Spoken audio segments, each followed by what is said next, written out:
Hi static engineers, welcome back to the next video. In this video we are going to talk about design temperature. Last video we talked about design pressure.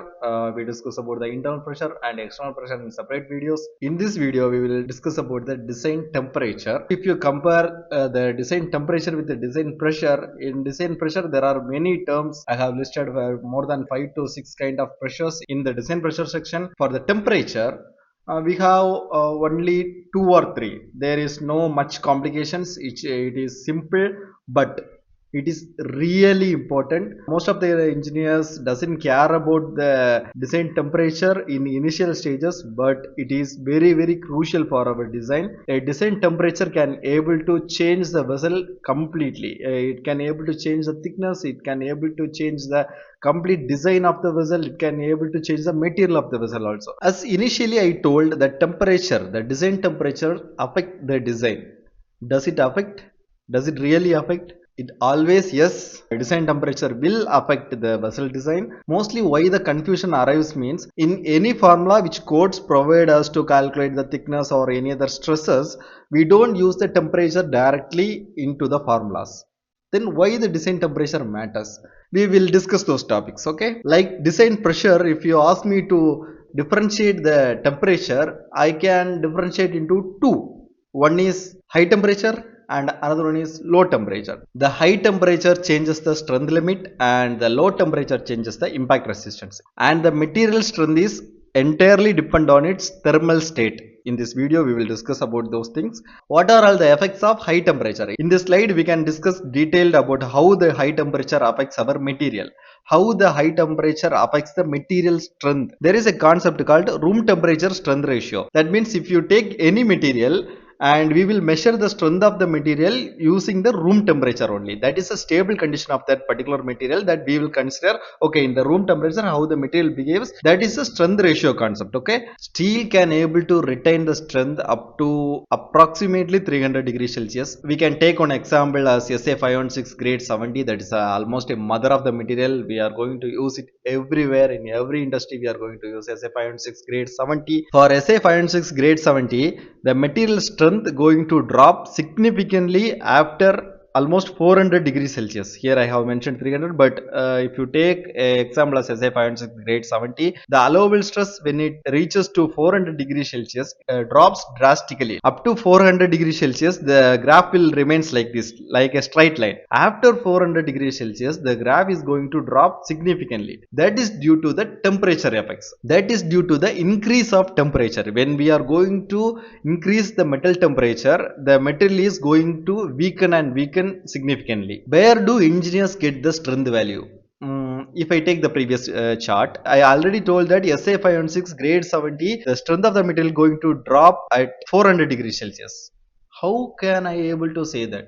From which document I am referring that? For that I am referring ASME section 2 part D. Actually in ASME section 2 there are almost 4 parts. If you have watched my previous video, you can able to see that how the ASME section is separated and how the each section has different parts. What are the purpose of that parts you already know if you watch the video. If you have not watched the video, complete this video and go to the particular video and watch the whole video without any skip or anything. You can easily able to gather the knowledge about how the ASME codes has constructed. Okay, coming back to the topic, in the ASME section 2 part D, almost all the materials have given which we are using for pressure vessel and the pressure vessel industries. Even for the boilers, if you are considering any pressure taking vessels or boilers or any nuclear based pressure vessels or anything, those all the materials are listed in section 2 part D. We can able to get the allowable stresses from section 2 part D. While starting the video I have told you that there are no much classifications in the temperature,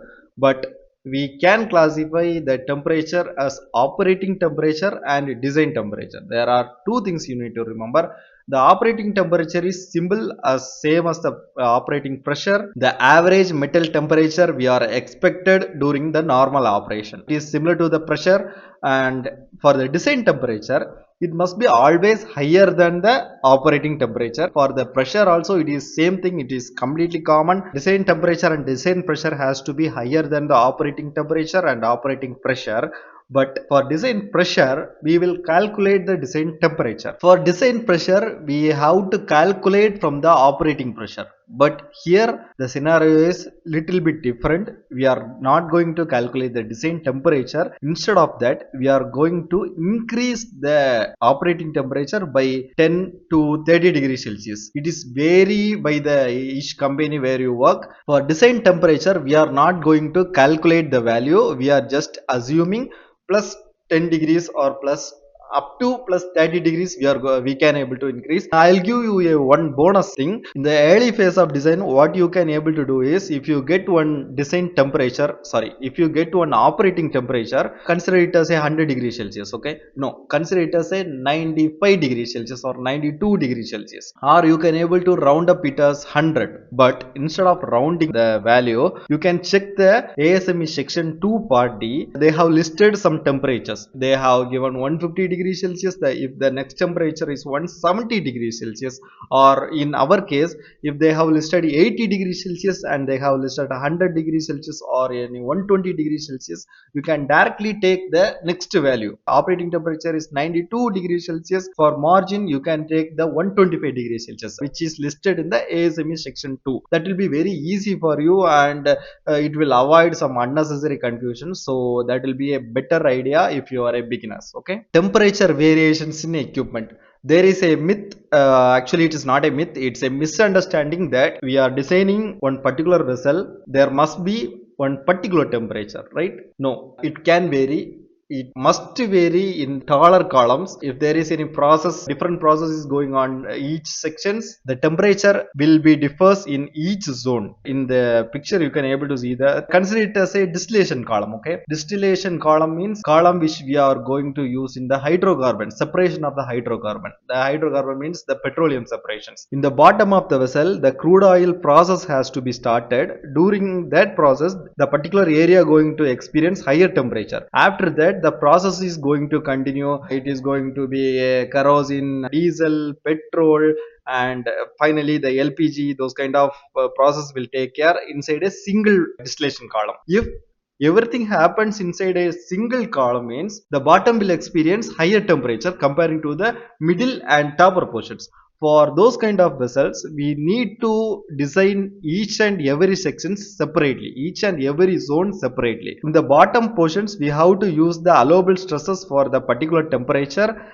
and we have to design according to that. And in the mid portions, we have to use the different design temperatures, and in top portions we are going to use the different design temperatures, so that we can able to reduce a lot of money, lot of money, because in the bottom portions thickness will be huge, and maybe the material is going to be expensive materials, but in the top portions those material and those thickness are not required. So as a static engineer, what we are going to do in this particular distillation column means, the bottom we have to consider it as a different vessel and we have to design according that, and in the mid we are going to consider it as a different material. So the each sections, the thickness going to be increase or decreases. Okay, in each cell courses the thickness is going to increases or decreases, and we can able to save a hell lot of money from our design. Until now we have talked about the material which faces high temperature and what are all the things we have to do for the high temperatures. And if you consider low temperature, in the starting of the video I have told you that there are two things, one is high temperature and one is low temperature. Now we are going to see about the effect of low temperature. As I already told you, the material loses their ductility at the low temperatures. Material became hard and brittle. Brittle materials cannot absorb impact energy, they started instead of bending. From here I can able to take one example so that you can able to understand very easily. As I mentioned here, the chocolate bar analogy. What is a chocolate bar analogy? If you take a dairy milk, a 100 rupees dairy milk, it will be like this size, right?